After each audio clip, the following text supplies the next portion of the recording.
Hi friends, so here's a thing that we've never done together before.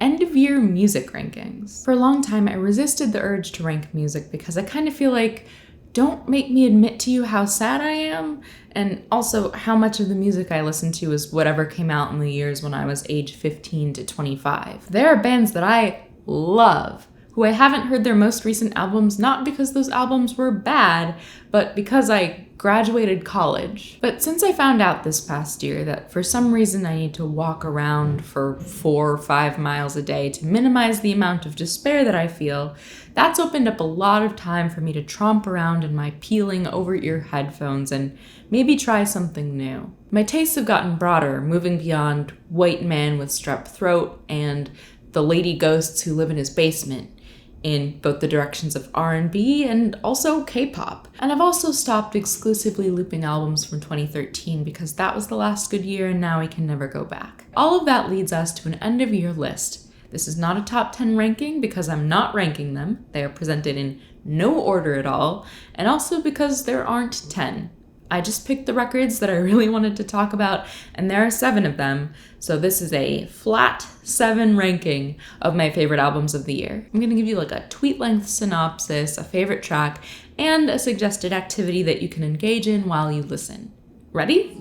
I keep on piling on bodies, on bodies, on bodies, yeah, you getting sloppy, girl. We started the year off with Jazmine Sullivan's Heaux Tales. I know this was an album for hoeing, but I think Jazmine Sullivan makes, and some of you will understand this for the proper compliment that it is, but I feel like Jazmine is making this generation's house cleaning music. You know when your mom would put on Whitney and you'd already feel the pine sol scent rising in the back of your throat? House cleaning music gives you a little world to daydream in, where instead of being a woman scrubbing floors, you're a woman with a juicy story to tell and a hell of a voice to tell it with. In Heaux Tales, Jazmine gives us 6 different stories to try on, covering every stage from infatuation to heartbreak. Favorite tracks are Pick Up Your Feelings and The Other Side, and a suggested activity is winning a fake argument in your head with someone who didn't actually wrong you in any way. You're not gonna slow it, heaven knows you tried.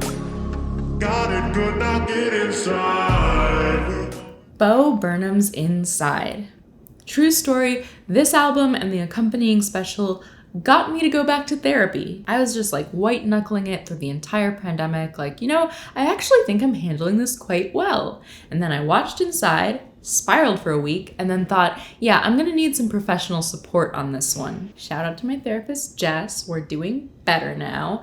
And if you want a record to kind of turn your life upside down and shake it out onto the floor, here you go. My favorite song is Funny Feeling, Because It Hurts, and a suggested activity for this one is practicing your safe place exercise from EMDR. Princess or queen, tomboy or king, you've heard a lot you've never seen.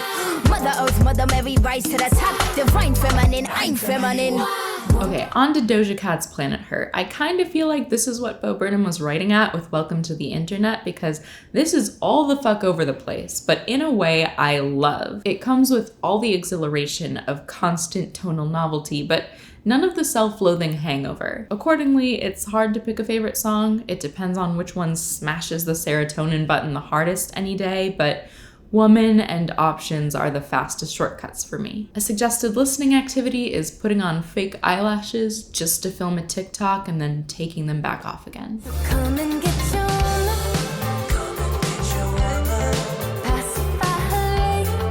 Pacify her rage. After 2 just devastating albums and a memoir about grieving, it's great to see Japanese Breakfast's Michelle Zauner tend to sunnier feelings on her latest album, Jubilee. But you can't help but hear the lingering sorrow behind all those trumpets and synths. It's giving, it's my party and I'll cry if I want to. My favorite track is Slide Tackle, which contains probably the most cheerful way I've ever heard anyone say, I'm wrestling with my head, obsessing in the dark. I think to this album, I recommend having like a good hard cry, the kind that makes your head hurt and your throat sputter until that moment where you've cleared it all out of you and you just start laughing for no reason. If you got a man, you should cut it off. Get your passport, cause we run it off. We can sit and talk. You can tell me everything that's on your chest, baby, get it off. Tyler, the Creator's Call Me If You Get Lost is floating in a pool in the sun, twinged with just a little bit of loss. Remember that short window during May and June where a bunch of us were getting vaccines, but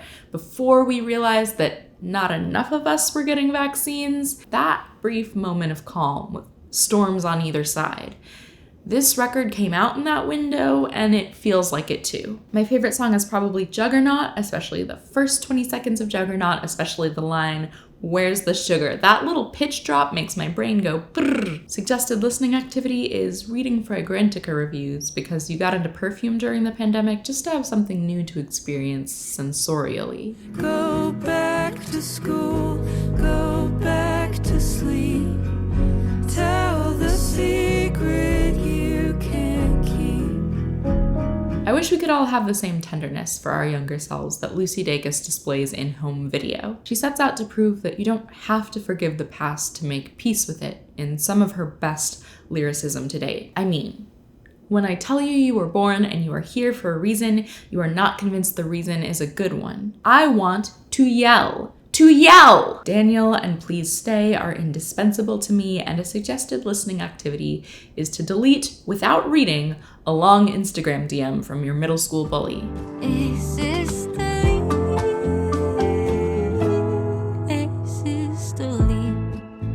Finally, we're not ranking, so I won't say this was my favorite, but I will say that it was the top of my Spotify Wrapped. Hayley Williams released a second solo album, the most quietly I've seen an album drop. I heard barely anyone talking about it, maybe because she gave it two names and I don't know whether to call it Flowers for Vases or Descansos, but whichever you choose, it's a record layered with metaphorical resonance. Hayley wrote and performed all the instrumental parts of the album on her own as she recounts the early days of her living alone in the wake of a divorce and a Paramore hiatus, but not in a way that feels fresh and traumatic. Just a Lover feels like a closing credits soundtrack, looking out the back window of a car, speeding away from all that hurt and into an impossible future. A suggested activity for this album is planning a big move. If you can't have a chronological cure to all your problems, a geographic one will have to do. So that's my arbitrary list of favorite albums from this year. If you have albums that aren't on this list that you think would be a favorite, that you think I might not have heard, or that I should give another chance, please tell me about them in comments. Suggested listening activities appreciated. If you like this video, you can support me by sharing it with someone else who you think might like it. I will see you soon. Bye.